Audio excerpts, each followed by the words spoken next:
Hello, and welcome to Prompt 7 in the Stitch the Season Fabric Journal. I'm Daniela. Today's prompt was inspired by an art supply. You've probably seen those rolls that they have. They're used with fabric, and their idea is to hold paintbrushes. Each paintbrush has its own slot, and then it gets rolled up, and the artist can take it with them. Well, I thought maybe we should do this with the candy canes for our fabric book, so that's exactly what I did. Now you can use real candy canes if you like. I like to use the plastic ones that I find at the department stores or the craft stores, and I wrap them with fabric or trim to make them really special. I have a companion video that shows additional techniques, and I'll show a quick one in today's video. I also make a fabric label to add to the side of the page, just something different, another element in this fabric journal. I've got to say, today's page might be my favorite one. So let's get started. So here's the 6th prompt. Today we're working on the 7th, which will be right on this side of the page. I'm going to remove all the goodies from this pocket just because it makes it easier to work with for me.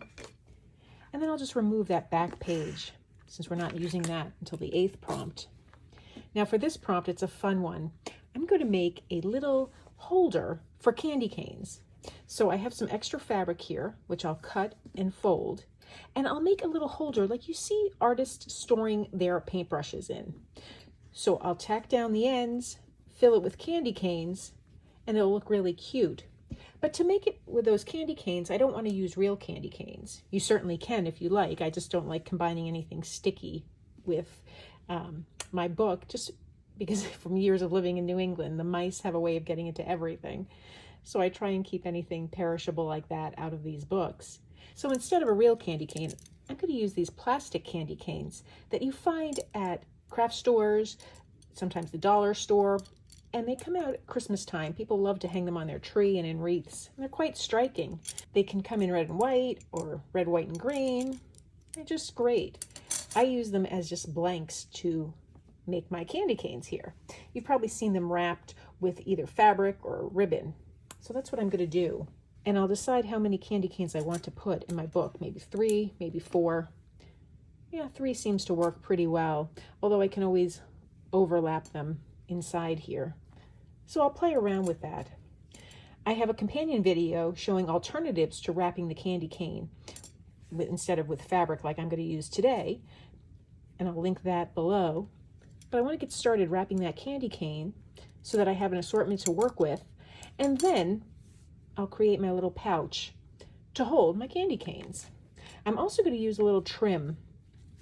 I had this ribbon, which I think is perfect for the candy cane theme, which I think I'll put at the top of my little pocket. And we'll make the pocket next. We'll start by wrapping the candy canes. So I'll show you how I wrap the candy canes very briefly, and you can refer to the companion video if you want a more in-depth look and some variations. I just have a strip of fabric here. Now my candy cane is approximately 6 inches tall, plus it's got this little curve. So I have quite a bit of ribbon here because I like to use that to wrap the candy cane.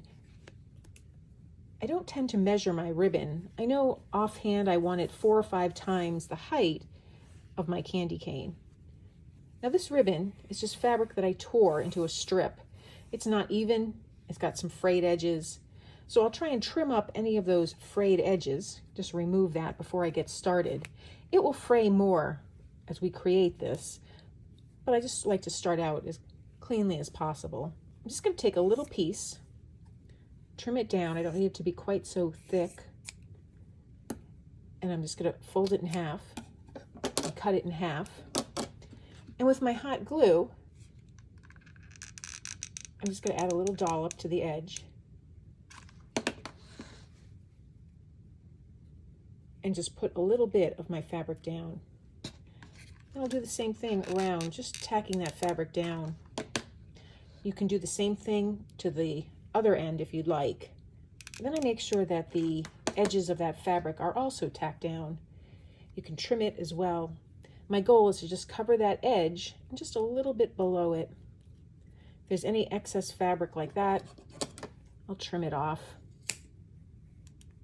It just adds a little bit of bulk. So now you can start at either end. Wrapping it with fabric is a little different than wrapping it with ribbon. I'll start at the top end here. I'm going to take my ribbon. I'll start with a non-frayed edge, and I start wrapping it like this. So once I have it in place, I'll hold it down, add a little hot glue, attach my ribbon, really cinch it in there, and then I just start wrapping. Every so often, I add a little more hot glue, maybe every 2 or 3 wraps, trying to make sure that my fabric doesn't twist over on itself. It just twists around the candy cane. And I'll continue wrapping. So once I come out of that curve, I'll straighten out my ribbon, and I don't need to have so many twists. I just want to make sure I'm always covering the end of the ribbon that I already put down, and I just keep wrapping. When I get close to the edge, or I'm just a few inches from the edge, I'll trim my fabric. I still like to have plenty to work with here. And then I add a little more glue, and this just secures everything in place. As the glue dries and hardens, it really grips that fabric. Then when I get to the end, I have so much fabric here, I don't need to use it all, but I want to make sure I've covered up that edge. So I'll put a little more glue down, wrap it around, and now that I'm really pleased with that, I can clip it, leaving just a 1/4 inch or so. And now I'll just put a little more glue right directly on that fabric before I press it into the candy cane.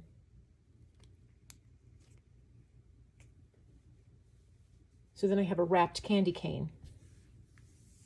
Now at this point, you can see all these little fraying edges. You can leave them if you like that look. I'm just going to trim them all up.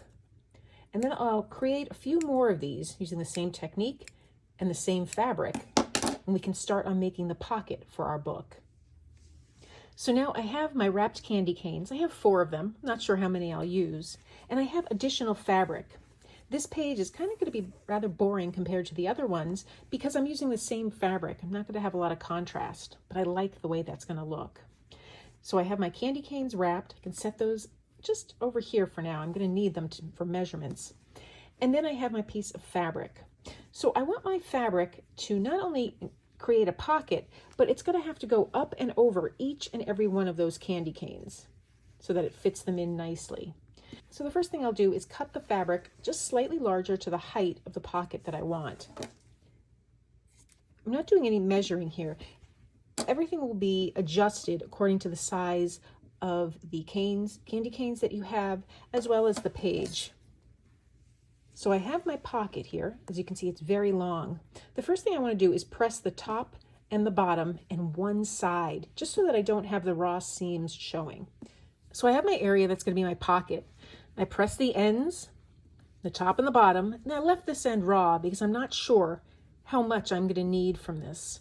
So right now I'm going to take it to my machine and top stitch all the way around the top and the bottom.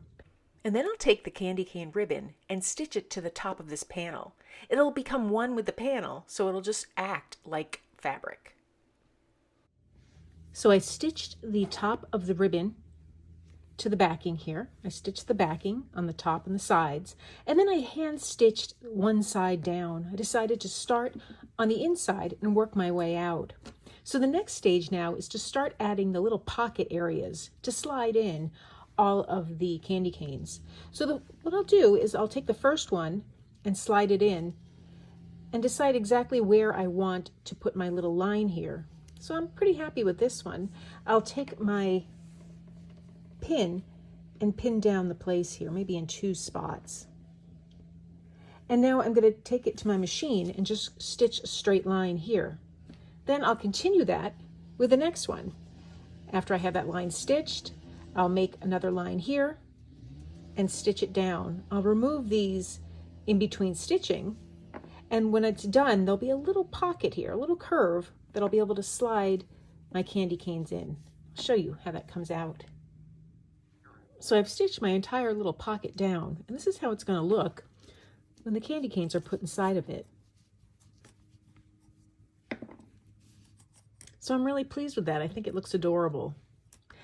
What I'd like to do, though, is add one more element to this page. I have a little bit of this fabric left over, and I just stitched it down the sides, just so there was no raw edge. I'm going to make a little label. And then I'm going to take a little more of that ribbon, just like that, and I'll make a little tab. I think I'll just stitch it over here. And I'll stitch it right now before I sew up my pages. I also have some little candy cane charms. I think I'm going to use one of these as well. Maybe I'll have it dangling from that label.